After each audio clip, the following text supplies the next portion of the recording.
Halo semuanya, selamat datang kembali di channel Alpian, channel dimana akan merecap sebuah manga dengan santai. Tapi sebelum itu, jangan lupa di like, share, dan subscribe channel ini. Dan juga kalian juga bisa berdonasi melalui traktir yang ada di deskripsi.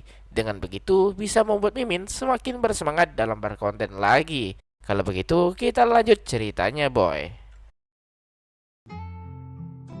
10 tahun sudah berlalu dan mereka sudah membuat banyak kenangan. Tak menyangka hari ini akan datang di mana sang pengantin wanita dijemput dan pergi ke tempat acara diadakan. Di mana sang pengantin pria di sana, yaitu Yuta, sudah menunggu Michiru. Yuta berkata kalau mereka semua tampak sangat cantik, yang membuat Michiru bingung apa maksudnya itu. Ternyata tak hanya Michiru saja, melainkan ada Yuri, Alisa, Misayama, dan juga Mei di sana menggunakan baju pengantin juga. Semua orang berterima kasih atas pujiannya, tapi Michiru bingung apa yang sebenarnya terjadi sekarang. Yuta berkata tak perlu untuk dijelaskan. Jika seseorang punya banyak gadis yang ia cintai, maka seharusnya ia menikahi semuanya. Tak hanya Yuta, tapi semua gadis di sana selain Michiru setuju soal itu. Mereka semua percaya kalau Yuta pasti akan membahagiakan mereka semua. Di mana Michiru mulai kehilangan kesabarannya. Michiru yang lepas kendali berkata kalau ini adalah Jepang dan hanya boleh menikahi satu orang saja dan bukan sebuah novel. Dan ternyata itu semua hanyalah mimpi buruk Michiru saja. Michiru sangat ketakutan akan mimpi barusan, di mana bahkan membuatnya sangat berkeringat banyak. Ia pun turun dan pergi mandi dan merasa harus melupakan mimpi barusan. Setelah ia selesai mandi, ia merasa lebih segar. Namun ketika ia berjalan ke ruang tengah, ia merasa ada sesuatu yang janggal. Ia merasa asing dengan rumah ini, dan ketika membuka pintu asing di depannya,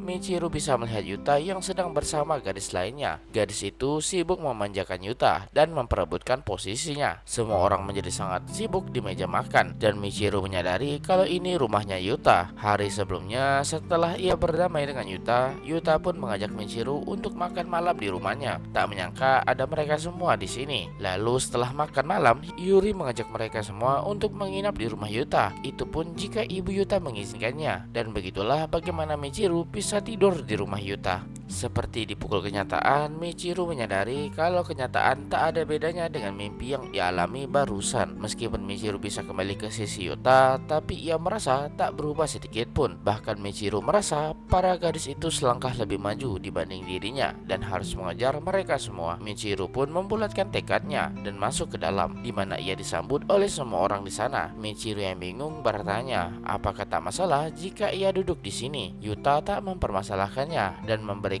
sarapan yang sudah ibunya buatkan sebelumnya. Michiru bertanya kemana perginya Yuki, ibunya Yuta. Mendengar itu membuat Alisa, Yuri, dan Misayama kaget mendengarnya. Yuta menjelaskan kalau ibunya pergi ke apotek. Yuri kaget Michiru memanggil ibunya Yuta dengan Yuki dan merasa ia akan melakukan hal yang sama juga. Michiru pun memakannya dengan lahap. Michiru memberikan sepotong sosis sembari berkata, bukankah Yuta menyukai ini dan akan memberikan ini ke Yuta. Yuta kaget mendengarnya. Anggap saja perayaan soal buku terbaru Yuta, dan Yuta menerimanya dengan senang hati. Michiru bertanya bagaimana rasanya, dan Yuta sangat menyukainya. Melihat itu membuat Yuri merasa cemburu dibuatnya. Michiru hanya terdiam karena malu, tapi Alisa mengerti akan sesuatu dan tak menyangka kalau Michiru juga akan bergabung ke dalam kompetisi ini, dan membuat Misayama kaget dibuatnya. Sedangkan Yuta tak mengerti kompetisi apa yang dimaksud. Tak lama setelah itu, Mei, sang editor, datang bertamu. Ia datang membawakan sesuatu untuk Yuta. Ketika melihat meja makan, Mei bingung apa yang sebenarnya terjadi di sini, yang membuat Yuta panik. Mei berkata kalau ia hanya menjahili Yuta saja karena ia sudah mengetahui apa yang sebenarnya terjadi di sini. Dan pastinya Yuta merasa sangat bahagia sekarang, dikelilingi banyak gadis cantik di sini. Tapi gadis-gadis lain merasa kalau raja terakhir sudah ikut bergabung. Michiru merasa menyesal dan berkata kalau saja saat itu ia tak menolak Yuta, pasti tak akan berakhir seperti ini. Yuta khawatir apa yang terjadi dengan Michiru. Michiru berkata ia baik-baik saja dan berkata kalau ia tak akan kalah. Ia akan menunjukkan seperti apa teman masa kecil itu.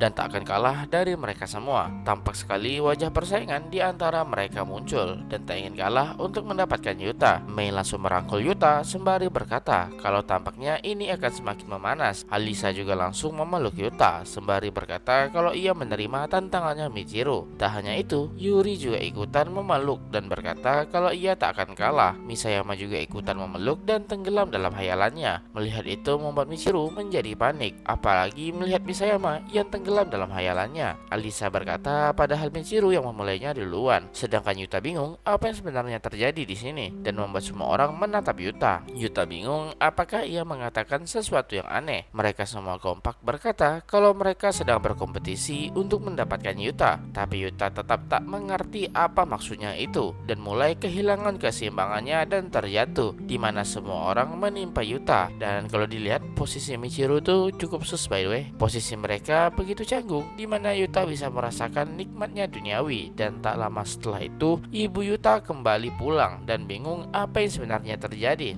Itu membuat ibu Yuta masuk ke dalam mode setan dan memarahi mereka semua untuk kembali makan dengan tenang. Pada hari itu Michiru sudah membulatkan tekadnya. Meskipun para saingannya sudah jauh di depan, tapi Michiru akan lakukan apapun yang ia bisa demi mendapatkan perhatian Yuta. Setelah itu mereka semua pulang bersama, dan sebelum Michiru pergi, ia mengatakan sesuatu ke Yuta, di mana ia sudah membaca buku terbaru Yuta dan berkata kalau buku buatan Yuta selalu saja luar biasa. Mendengar itu membuat Yuta tersipu malu dibuatnya, sedangkan gadis yang lain menjadi murka karena mereka semua harus pulang bersama dan jangan cari kesempatan seperti ini. Dan cerita pun berlanjut.